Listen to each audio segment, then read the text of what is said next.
আজি এই মুহূৰ্তত আমি বাসুদেৱৰ সত্ৰীয়া বাসগৃহত আমাৰ নাম হ'ল অতুল চন্দ্ৰদেৱ গোস্বামী।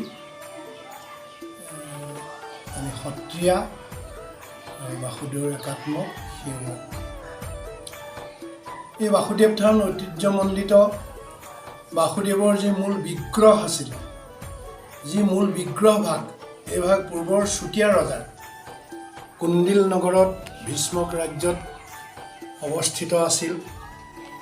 কালক্ৰমত তাতেই ৰবিদেৱ বাসস্পতি নামৰ এটা ব্ৰাহ্মণ পৰিয়ালে এই মহাপ্ৰভুৰ পূজা সেৱা কৰি আছিলে।